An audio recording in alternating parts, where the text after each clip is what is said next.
Hi hello ನಮಸ್ತೆ welcome to my channel cooking with Janu. ಇವತ್ತೇನಪ್ಪ ಅಂದ್ರೆ ನಮ್ಮನೆ ಸೂಪರ್ ಡಿಲೀಷಿಯಸ್ ಸಿಗ್ನೇಚರ್ ಡಿಶ್ ಅಂತಲೇ ಹೇಳ್ಬೋದು, ಅದು chicken biryani. So chicken biryani ಮಾಡೋಕ್ಕೆ ಏನು ಬೇಕಂತ ನೋಡ್ಕೊಂಡು ಬರೋಣ.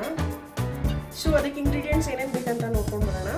ಫಸ್ಟು ಹೋಲ್ ಸ್ಪೈಸಸ್ ಬೇಕು. ಇದರಲ್ಲಿ ಚಕ್ಕೆ, ಲವಂಗ, ಪಲಾವ್ ಎಲೆ ಪ್ರತಿಯೊಂದು ಇದೆ. ಹೋಲ್ ಸ್ಪೈಸಸ್ ಬರುತ್ತೆ ಅದಕ್ಕೆ. ದೆನ್ ಕಸೂರಿ ಮೇಥಿ, ಕೊತ್ತಂಬರಿ ಸೊಪ್ಪು, ಪುದೀನ, ತುಪ್ಪ, ಅರಿಶಿನ, pepper, garam masala, red chilli powder, curd, ginger garlic paste, lemon juice, onion, tomato, ಒಂದೆರಡು ಮೆಣಸಿನ್ಕಾಯಿ, ರುಚಿಗೆ ತಕ್ಕಷ್ಟು ಉಪ್ಪು. ಸೊ ಹೇಗೆ ಮಾಡೋಣ ಅಂತ ನೋಡೋಣ. ಬಿರಿಯಾನಿ ಪಾಟ್ ಕಾದಿದೆ. ಅದಕ್ಕೆ ನಾವು ಮನೇಲಿ ಯೂಸ್ ಮಾಡೋದು ಗ್ರೌಂಡ್ ನಟ್ ಆಯಿಲ್. ಸೊ ನಾನು ಗ್ರೌಂಡ್ ನಟ್ ಆಯಿಲ್ ಹಾಕೊಳ್ತಾ ಇದ್ದೀನಿ. 2 ಸ್ಪೂನ್ಸ್ ತುಪ್ಪ ಹಾಕ್ಕೊತಾ ಇದ್ದೀನಿ.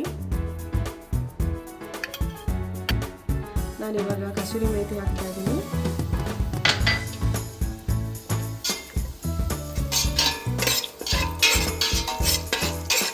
ಹೋಲ್ ಸ್ಪೈಸಸ್ ಹಾಕ್ತಾ ಇದ್ದೀನಿ.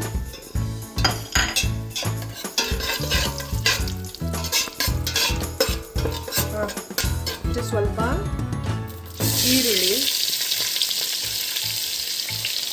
1-2 ಇಲ್ಲ 3 ಮೆಣಸಿನ್ಕಾಯಿ,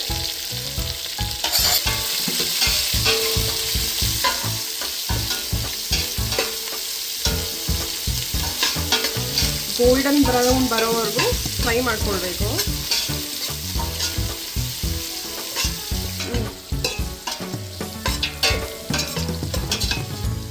ಹಾಗೆ ಇವಾಗ ಸ್ವಲ್ಪ ಪುದೀನ, ಸ್ವಲ್ಪ ಕೊತ್ತಂಬರಿನ ಆ್ಯಡ್ ಮಾಡ್ಕೊಳ್ಳೋಣ.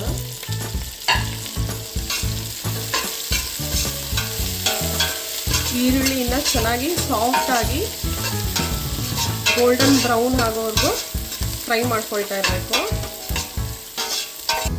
ಇವಾಗ 1 table spoon ginger garlic paste ಹಾಕೋಣ.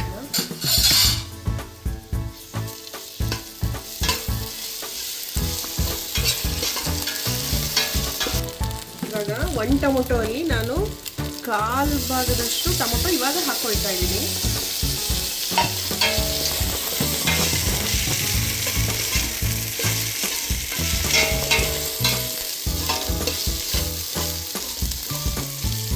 ಇದು ಚೆನ್ನಾಗಿ ಹಸಿ ವಾಸನೆ ಹೋಗುವವರೆಗೂ ಫ್ರೈ ಮಾಡ್ಕೋಬೇಕು. ಸ್ವಲ್ಪ ತಳ ಅಂಟಬಾರ್ದಂತ ಬಿಸಿ ನೀರು ಆ್ಯಡ್ ಮಾಡ್ಕೊಳ್ತಾ ಇದ್ದೀನಿ.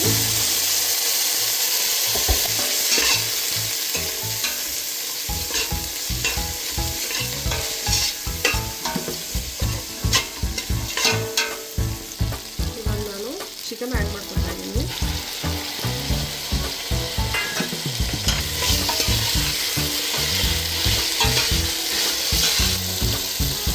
ಚಿಕನ್ಗೆಲ್ಲ ಉಪ್ಪು ಹಿಡಿಬೇಕಂತ 1 ಸ್ಪೂನ್ ಉಪ್ಪು ಹಾಕೊಳ್ತಾ ಇದ್ದೀನಿ. ಸೊ ಇವಾಗ ಚಿಕನ್ ಆಯಿಲಲ್ಲಿ 20% ಕುಕ್ ಆದಮೇಲೆ ಈ ಸ್ಪೈಸಸ್ ಹಾಕ್ಕೋಬೇಕು. ಅವಾಗ ಹೇಳಿದ್ನಲ್ಲ, garam masala, chilli powder, pepper powder, ಅರಿಶಿನ ಇಷ್ಟನ್ನು ಹಾಕೊಳ್ತಾ ಇದ್ದೀನಿ.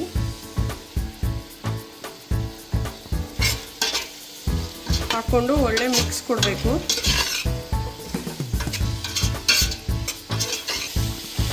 ಇಷ್ಟೆಲ್ಲ ಸ್ಪೈಸಸ್ ಹಾಕಿ ಇನ್ನು ಬಿರಿಯಾನಿ ಕಂಪ್ಲೀಟ್ ಆಗೇ ಇಲ್ಲ. ಆಲ್ರೆಡಿ ಅರೋಮ ಎಷ್ಟು ಚೆನ್ನಾಗಿ ಬರ್ತಾ ಇದೆ ಅಂದರೆ, ನೀವು ಒಂದ್ಸರಿ ಮನೇಲಿ ಮಾಡ್ಕೊಂಡು ಟ್ರೈ ಮಾಡಿ. ನಿಜವಾಗ್ಲೂ ತುಂಬ ಚೆನ್ನಾಗಿ ಬರುತ್ತೆ. ಇವಾಗ ಸ್ವಲ್ಪ ಮತ್ತೆ ಬಿಸಿ ನೀರು ಆ್ಯಡ್ ಮಾಡ್ಕೊಳ್ತಾ ಇದ್ದೀನಿ. ಸ್ವಲ್ಪ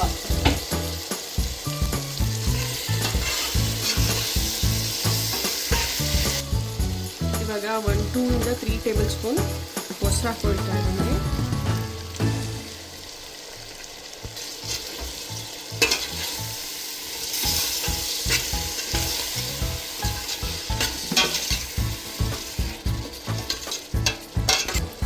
ಇವಾಗ ಸ್ವಲ್ಪ ಮತ್ತೆ ಆನಿಯನ್ಸ್ ಆ್ಯಡ್ ಮಾಡ್ಕೊಳ್ಳೋಣ. ಏಕೆಂದರೆ ಬಿರಿಯಾನಿ ಆದಮೇಲೆ ಚೆನ್ನಾಗಿ ಸಿಗುತ್ತೆ ಇದು ಬಾಯಿಗೆ ಕ್ರಂಚಿಗೆ. ಸ್ವಲ್ಪ 1-2 ಸ್ಪೂನಷ್ಟು ಟೊಮೆಟೊ ಹಾಕ್ಕೊಳ್ಳೋಣ.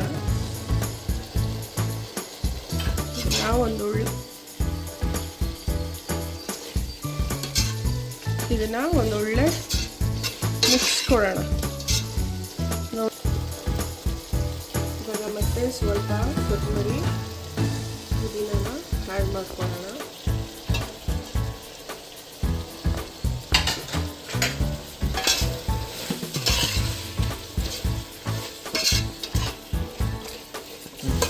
ಇದೊಂದು 5 ಮಿನಿಟ್ಸ್ ಇದೇ ಥರ ಫ್ರೈ ಆಗಬೇಕು. ಸೊ ಇದು ಆಲ್ಮೋಸ್ಟ್ ಒಂದು 65 to 70% ಕುಕ್ ಆಗಿದೆ. ಇವಾಗ ನೀರು ಆ್ಯಡ್ ಮಾಡ್ಕೊಳ್ಳೋಣ, ಬಿಸಿ ನೀರು. ನಾನು 2 ಗ್ಲಾಸ್ ಸೊ ನಾನಿವಾಗ ಬಿಸಿ ನೀರು ಆ್ಯಡ್ ಮಾಡ್ತಾಯಿದ್ದೀನಿ. ನಾನು ಹಾಕ್ತಾ ಇರೋದು 2 ಗ್ಲಾಸ್ ಅಕ್ಕಿ. ಸೊ ನಾನು 4 ಗ್ಲಾಸ್ ನೀರು ಹಾಕ್ತಾಯಿದ್ದೀನಿ. ಬಿಸಿ ನೀರು ಹಾಕಬೇಕು.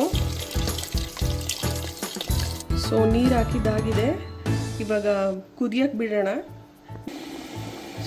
ಸೊ ಇವಾಗ ನೀರೆಲ್ಲ ಕುದೀತಾ ಇದೆ. ಇವಾಗ ಅಕ್ಕಿ ಸೇರಿಸ್ಕೊಳ್ಳೋಣ. ಸೊ ನಾನು 1/2 hour ಮುಂಚೆನೇ ಅಕ್ಕಿ ನೆನೆಸಿ ಇಟ್ಟಿದ್ದೆ. ನೀರೆಲ್ಲ ತೆಗೆದ್ಬಿಟ್ಟು ಇವಾಗ ಬಿರಿಯಾನಿಗೆ ಸೇರಿಸ್ಕೊಳ್ಳೋಣ. ಸೊ ಇವಾಗ ಲೆಮನ್ ಜ್ಯೂಸ್ ಆ್ಯಡ್ ಮಾಡ್ಕೊಳ್ಳೋಣ. 1-2 ಟೇಬಲ್ ಸ್ಪೂನ್ ಅಷ್ಟು ಲೆಮನ್ ಜ್ಯೂಸ್ ಹಾಕ್ಕೊಳ್ತಾ ಇದ್ದೀನಿ. ಲೆಮನ್ ಜ್ಯೂಸ್ ಹಾಕ್ಕೊಂಡು ಒಂದೊಳ್ಳೆ ಮಿಕ್ಸ್ ಕೊಡೋಣ. ಸೊ ನಾನು ಬಂದ್ಬಿಟ್ಟು ಒಂದು ಸ್ವಲ್ಪ ಬಾಸ್ಮತಿ ರೈಸ್, ಸ್ವಲ್ಪ ಕೊಲ್ಲಂ ರೈಸ್, ಸ್ವಲ್ಪ ಜೀರಾ ಸಾಂಬಾರ್ ರೈಸ್ ಹಾಕ್ಕೊತಾ ಇದ್ದೀನಿ. 2 ಗ್ಲಾಸಲ್ಲಿ 3 ಕ್ವಾಂಟಿಟಿ ಸೇಮ್ ಹಾಕ್ಕೊಂಡಿದ್ದೀನಿ. ಸೊ ನಿಮಗೆ ಯಾವುದು ಕಂಫರ್ಟಬಲ್ ಇರುತ್ತೋ ಅದರಲ್ಲಿ ನೀವು ಬಿರಿಯಾನಿ ಮಾಡ್ಕೋಬೋದು. ಯಾವುದ್ರಲ್ಲಿ ಮಾಡಿದ್ರೂ ತುಂಬ ಚೆನ್ನಾಗಿ ಬರುತ್ತೆ. ಸ್ವಲ್ಪ ಸಾಲ್ಟ್ ಹಾಕ್ಕೊತಾ ಇದ್ದೀನಿ. ಇವಾಗ ನೀರು ಮತ್ತು ಅನ್ನ ಎರಡೂ ಈಕ್ವಲ್ ಆಗಿ ಬಂದಮೇಲೆ ಮತ್ತೆ ಇನ್ನೊಂದು ಸ್ವಲ್ಪ ತುಪ್ಪ ಹಾಕ್ಬಿಟ್ಟು ದಮ್ ಇಡಬೇಕು.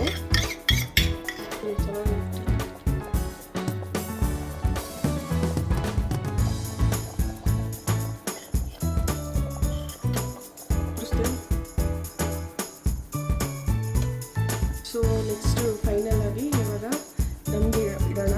ಈ ಥರ ಬಾಳೆ ಎಲೆನ ಮೇಲ್ಗಡೆ ಇದರ ಕ್ಲೋಸ್ ಮಾಡಿಟ್ರೆ ಬಿರಿಯಾನಿ ಆದಮೇಲೆ ಒಳ್ಳೆ ಸೂಪರ್ ಅಥೆಂಟಿಕ್ ಡಿಲಿಷಿಯಸ್ ಟೇಸ್ಟ್ ಕೊಡುತ್ತೆ ಬಾಳೆ ಎಲೆ.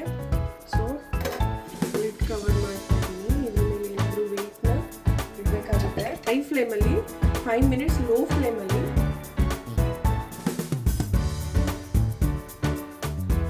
15 ಮಿನಿಟ್ಸ್ ಡಿಮ್ ಆಗಿದೆ.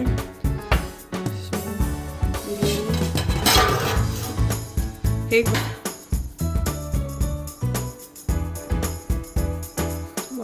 ಸ್ಮೆಲ್ ಮಾಡಿದ್ರೆ ಸಕ್ಕತ್ತಾಗಿರ್ತದೆ.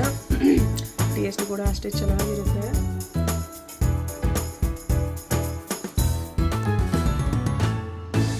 ನೋಡಕ್ಕೆ ಚೆನ್ನಾಗಿರೋಷ್ಟು ತಿನ್ನೋಕ್ಕೂ ಇನ್ನೂ ಚೆನ್ನಾಗಿರುತ್ತೆ. ನೋಡಿ ಎಷ್ಟು ಚೆನ್ನಾಗಿ ಉದುದ್ರಾಗಿ ಬಂದಿದೆ.